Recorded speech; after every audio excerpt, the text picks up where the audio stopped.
não é tecnológica. A questão fundamental das novas tecnologias é pedagógica. O que está faltando nas novas tecnologias é a presença do pedagogo. Aí sim temos uma questão muito complicada. Porque não é só brasileira, é de todo mundo. Pedagogia de modo geral resiste, não gosta, se sente mal, se sente incomodada e tal. E mesmo entidades que deveriam olhar para o futuro, como o MEC, consta lá no Plano Nacional de Educação, que a formação dos educadores só pode ser presencial. É uma concepção muito arcaica, muito medieval, fora dos tempos, entendeu? Porque inclusive já usam a terminologia que não queremos mais. Não existe curso presencial e o outro é não presencial. Todos são presenciais. Se for curso, é presencial, tem que ter pelo menos presença virtual, embora muitos concordem, eu faço parte desse pedaço, que não pode haver um curso só virtual. Eu penso que todo curso também tem que ter uma parte de presença física, porque eu acho que o processo educativo não pode ser dado só à distância. Isso é um erro, ainda que já exista no mundo entidades que fazem cursos apenas virtuais e fazem graduação, etc. Os mais conhecidos são os de Phoenix, no Arizona, nos Estados Unidos, que tem uma universidade com 350 mil alunos só virtuais. Isso já foi para o Oriente, lá em Bangkok, por aí, e tem universidades com 2 milhões de alunos, todos só virtuais. Eu ainda não saberia aceitar isso, acho que não é legal, porque fica uma coisa meio fantasma, não se vê bem, não se avalua bem, não se avalia bem também, porque uma avaliação só virtual também a gente não tem contato direto, não olha olho no olho, não tem a impressão adequada, eu acho. Mas, então, de qualquer maneira, o que nós estamos colocando hoje em discussão e vai nesta linha, as novas tecnologias têm que admitir a questão pedagógica como essencial, como central de sua proposta. Então, nós temos aí uma grande tarefa, que é trazer um pedagogo para essa área. O curso que fizemos no PCTS faz isso muito bem. Nós temos que continuar nessa linha. É muito importante que o pedagogo venha, porque nós temos que escutar dele. Qual é o ambiente virtual de aprendizagem do cara? Como é que se aprende bem usando essa ferramenta? Então, evitar que isso seja feito à revelia do pedagogo. No momento está sendo feito, mas também aí tem um pouco de problema do pedagogo. Não vem, resiste, não quer, ou põe o pé atrás, qualquer coisa do gênero. Então, nós estamos aí com dificuldade, sim. Nós temos que desenvolver a pedagogia, talvez começando pelo próprio Ministério, e tem que reconhecer que a formação de pedagogo, que não inclui ambientes virtuais de aprendizagem, é uma formação fora do tempo, uma formação do século passado, não é mais para o novo dia. Qualquer alfabetizador precisa hoje ter boa fluência tecnológica e saber usar ambientes virtuais de aprendizagem tão bem quanto usa qualquer outro ambiente. Não pode mais sequer fazer distinção. Ambientes virtuais de aprendizagem vieram para ficar. Não tem como imaginar uma escola sem isso. Embora a maioria de nossas escolas não tenham isso, mas são muito atrasadas. A gente não pode endossar esse tipo de coisa. Então aí está o primeiro ponto importante para a nossa discussão. Novas tecnologias são importantes se aprimorarem o direito de aprender. Então, o primeiro desafio nem é tecnológico, o primeiro desafio é tipicamente pedagógico. Sempre, o primeiro desafio da escola é pedagógico. Não é o prédio, não é o computador, não é a biblioteca, não é a sala de aula, é a questão pedagógica. Segundo, são meio. E não são apenas meio. Aí temos uma ambivalência muito interessante, porque para aprender, as novas tecnologias são apenas meio. Elas não aprendem por nós. Elas simplesmente colocam à disposição ferramentas que podem potencializar a nossa aprendizagem. Nada mais. Então, não dispensa a participação do professor, não dispensa o ambiente pedagógico, não dispensa os compromissos éticos da pedagogia, porque é uma instrumentação. Por outro lado, novas tecnologias não são apenas meio. Elas fazem parte da nova literacia, como se diz por aí, das novas alfabetizações. Alfabetizar hoje implica fluência tecnológica. Trabalhar hoje implica saber usar computador e internet. Não tem nenhuma ocupação importante na sociedade que não use computador e internet. Então isso já bastaria para nos colocar, estamos atrasados. A escola que não maneja esse tipo de oportunidade está surrupiando uma chance dos meninos, que vão precisar disso impreterivelmente. Quer dizer, é um apetrecho que nós temos que estar levando para todo lugar. Então, fluência tecnológica, habilidade de mexer com informação, trabalhar bem as instrumentações das várias plataformas, tudo isso faz parte simplesmente da alfabetização. Importante é o olhar do educador. Uma vez eu fiz um texto sobre isso, deve estar dando por aí. O que eu quero dizer com isso? Em vez de a gente ficar resistindo, ou ficar apenas embasbacado, que é o outro lado também errado, é preciso o olhar do educador. Um olhar sereno, um olhar crítico, que sabe o lugar dessas coisas, sabe também por que essas coisas às vezes não funcionam. Porque também isso é uma história recorrente. O uso intensivo das novas tecnologias não deu nunca o resultado que a gente esperava. A gente tem que dizer isso. Sempre ficaram aqui. Sempre deram muito pouco. E desanimaram também muita gente. Basta olhar um exemplo, os quais vocês são a encarnação viva, os laboratórios de informática. Nós temos uma história de várias décadas de laboratório de informática que nunca funcionaram. Nunca deram aquilo que nós esperávamos, porque também cometemos erros crassos, como é, por exemplo, não incluir o professor. O laboratório de informática pede antes um professor que saiba lidar com ele. O professor que saiba transformá-lo em condição de aprendizagem. E não temos isso. Agora temos aqui em Campo Grande várias figuras que sabem fazer isso. Eu escutei isso com muito prazer naquelas apresentações de que finalmente a pessoa sabia o que fazer com o laboratório de informática. Então, a gente sempre achou que o laboratório de informática é um problema de máquina, é um problema do aluno, um problema do seu que. Não. O primeiro grande desafio do laboratório de informática é o professor. Como sempre. Então, as novas tecnologias também têm como primeiro grande desafio o cuidado com o professor. O olhar do educador significa esse olhar de quem educa. Então, quem educa também não proíbe, não censura. Não adianta censurar a internet. É preciso educar a criança a lidar com ela. A criança corre inúmeros riscos na internet, então vocês sabem, riscos graves. Então, nós não podemos simplesmente soltar a criança na internet, isso não existe. Qualquer família que faz isso está correndo riscos excessivos e que às vezes vão ter mais volta. Então, é preciso educar. O entendedor por educar também saber colocar limites, que eu acho que hoje é um assunto super importante, não é? Que a gente não pode fazer o que quer, o que bem entende, não pode se soltar por aí, não pode sair na rua correndo, não pode ser atropelado. Então, nós temos que ter uma noção de limites. E aqui está claro. Usando a internet é preciso ter noção de limite, mas sob o olhar do educador, e não do censurador.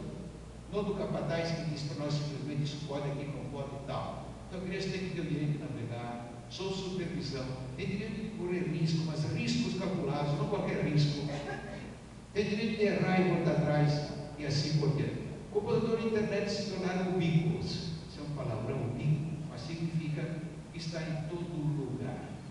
E é verdade. Computador e internet invadiram tudo. E vai daí para mais. Não tem como diminuir, não tem como parar. Então, se invadiram a sociedade inteira, nós temos que dar conta disso. E um dos lugares mais importantes para a gente dar conta disso é a escola. A escola precisa saber enfrentar isso. Claramente, toda escola devia ter um computador por ano. Todo professor tem que saber lidar bem com o computador e a internet. Todos. Eu acho que a gente tem que tomar, às vezes, cuidado com a discussão, porque eu saberia, acho, entender. Porque o professor mais velho está lá com seus 50, 60 anos, não quer mais. Não está afim de mexer no computador, não está afim de mexer na internet. Eu respeitaria. Mas a juventude, os novos professores, não podem. Eles podem até não ser entusiasmados pelo computador, mas tem que entender. Assim como lá no trabalho, muita gente não gosta do computador, mas tem que trabalhar com o computador. Então, eu acho que a nova leva, os que vêm chegando, tem que estar no século XX. Os outros que ficaram para trás, que são do milênio passado, aí tu pode ter alguma compreensão. Fluência tecnológica como literacia, como alfabetização. Saber lidar então com essas máquinas. Toda ocupação exige computador. Os basbacas e os resistentes. Basbacas são aquelas pessoas que acham que resolvem tudo com computação. Que computador é tudo e aí está chance da sociedade, aí se determina todo o futuro de uma criança. Não, mas também não vale a pena resistir, porque não adianta. Então, existem autores que ainda dizem assim. Tem um no Brasil muito conhecido, o Zetzer, que é da Escola de Informática da USP, pessoa muito legal e que eu respeito muito, mas que diz exageradamente assim, se vangloria de que o filho dele só conheceu televisão com 14 anos. E eu disse para ele, tem pai que é sério, porque eu duvido que o filho só viu televisão aos 14 anos, ele não viu televisão na frente do pai, mas pelas voltas da vida ele deve ter visto todas as televisões possíveis. Então é bobagem, não dá para voltar uma era que não tem televisão, que não tem internet, que não tem computador. Isso não tem bola. Então também não precisamos agora arrumar aqui um ambiente determinista, porque a relação entre nós e as máquinas é uma relação recíproca. Elas nos influenciam e nós influenciamos a elas. É um fenômeno muito estudado, interessante. Por que uma criatura acaba vencendo o Criador? É um pouco também a história da natureza. A natureza inventou um bicho especial para o ser humano, e esse bicho especial se volta contra a natureza e capaz até de destruir a natureza. Então também o computador tem um pouco essa malignidade. É uma máquina que nós inventamos, mas se a gente não cuida, nós ficamos sucursais dessa máquina. É importante a gente ficar de olho nela, fazer uma máquina, os limites da máquina, a importância da máquina e, sobretudo, saber domesticá-la para que a gente possa aprender melhor. Então, o grande trunfo é saber usar.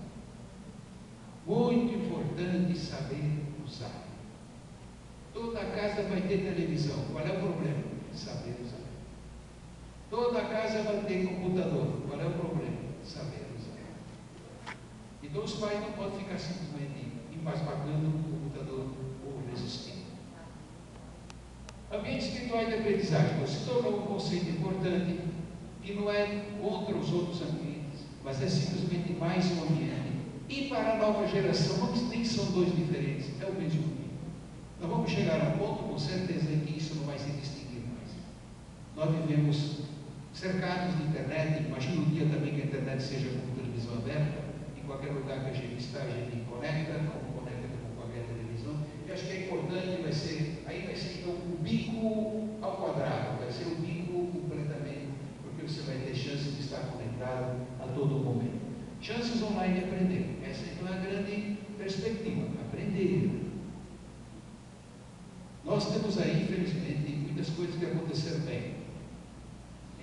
Para começar pelo Web 2.0, vocês têm familiaridade com esse conceito, que hoje sofre muita crítica, porque foi abusado, todas as coisas são facilmente abusadas, mas trouxeram coisas importantes para a aprendizagem, sobretudo a mensagem, de que aprender é sempre algo reconstrutivo. E ela se colocou assim: o Web 2.0 é uma web onde você tem que construir suas coisas. Você tem que gerar o seu conteúdo. Para participar do Facebook, precisa fazer alguma coisa, nem que seja uma besteirinha, colocar uma foto. Mas você tem que colocar alguma coisa tua. Não dá para participar só usando submissamente, só consumir. Então a escola tem a cara ainda de um lugar de consumo. Você vai consumir algo. O professor dá aula e você consome algo. Mas o aluno produz suas coisas. O aluno não comparece com o magnativo capaz de colaborar.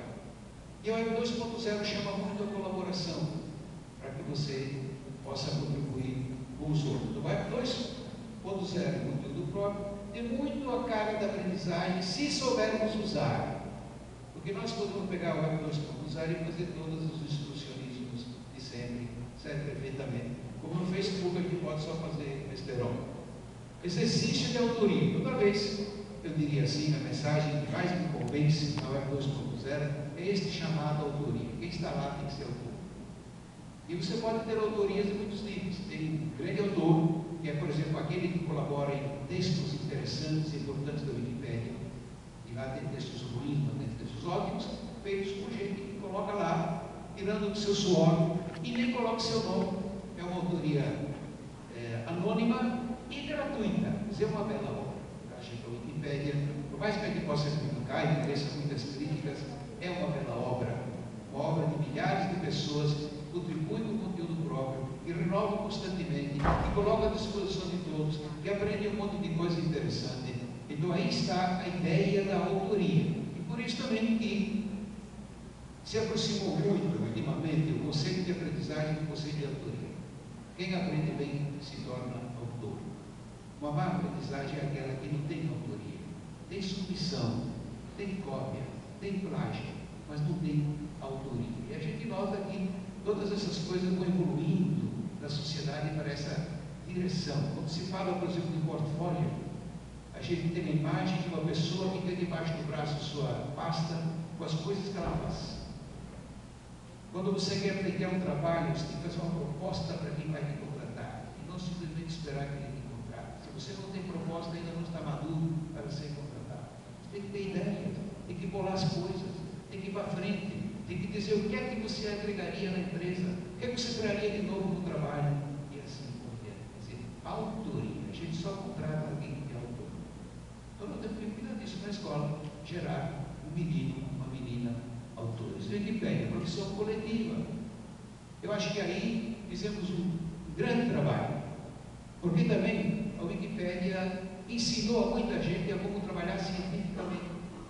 Ainda que sejam regras pequenas, ela tem apenas 3, que são um pouco caricaturais, mas já são suficientes para desenhar uma enciclopédia de interesse. E é primeiro, seguir alguma serenidade na elaboração, que eles chamam de objetivo, neutro, tal, que são conceitos já ultrapassados, mas eles logo colocam que não é bem assim, todo mundo tem seu ponto de vista, não dá para tirar o ponto de vista, não dá para fazer uma coisa do ponto de vista de ninguém, porque não tem ninguém. Né?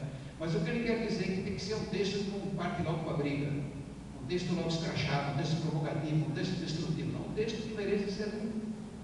Segundo lugar, não se aceitam dados próprios, porque ninguém pode controlar. E a terceira coisa é o que se coloca na Wikipédia, que se verificava em algum outro texto. Então, no fundo, a Wikipédia é um texto de outro texto, como é qualquer enciclopédia.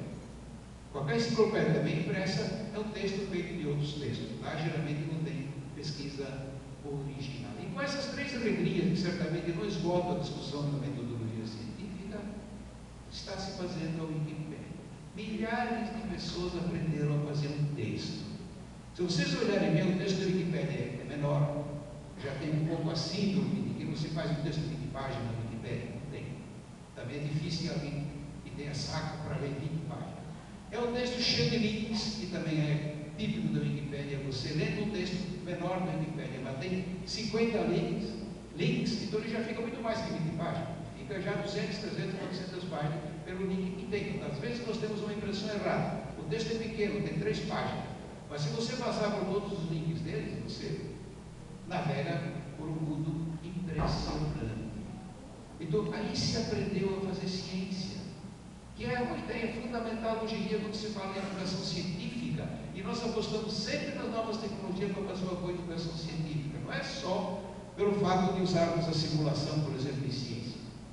A simulação de todos os fenômenos importantes em ciência, na biologia, já existe. Nós podemos ainda aprimorar, alargar, mas já está aí. Então é muito importante para aprender através da simulação. Mas é sobretudo pelo ambiente da NEC, o ambiente linkado, o ambiente de colaboração, o ambiente de ampla participação, o ambiente de revisão constante daquilo que a gente está fazendo. Então hoje a discussão coloca claramente, a NEC colocou um outro nível do conhecimento. Conhecimento, quando está no livro, conhecimento parado. Você não dialoga com ninguém, o livro não dialoga. O livro é uma peça fixa. Só vai mudar na nova edição citando. Então ele não se comunica, ele não transita, ele não tem feedback. Enquanto que a NEC é um ambiente de total feedback a toda hora. Você está sabendo o que vai e o que vem. Está sabendo o que os outros pensam. Está vindo novidade. E assim por diante. Temos outros problemas, claro. Na NEC não dá para fazer consenso. Então, por isso que o texto da Wikipédia não são consensuais, são abertos. Todo mundo pode continuar mudando sempre. Então, a academia fica exasperada com isso, a universidade, porque acha que o texto é uma peça sagrada, que tudo pode ser mudado, os autores são importantes, são vacas sagradas, assim por diante, e a NEC é pouco isso. Lá todo autor é um autor como qualquer autor que pode ser mudado. O que você coloca na net pode ser mudado. Isso é uma característica, não um defeito do conhecimento. O conhecimento bom é aquele que admite ser mudado, porque ele está indo para frente, ele está abarcando novos desafios, ele está olhando a realidade para outras dimensões que outros não olhavam, e não como é um livro, uma paisagem parada. Se a gente pudesse fazer uma comparação, o livro é uma foto. Você tirou a foto, fica aí. Pode pendurar na parede, fica aí. Pode ter 40 anos, é a mesma foto. A net é como o vídeo. Só que o vídeo é aberto. Você vai mudando o vídeo. O vídeo vai se atualizando. Ele vai acompanhando os tempos. Está sempre na última hora. É muito diferente e é muito importante.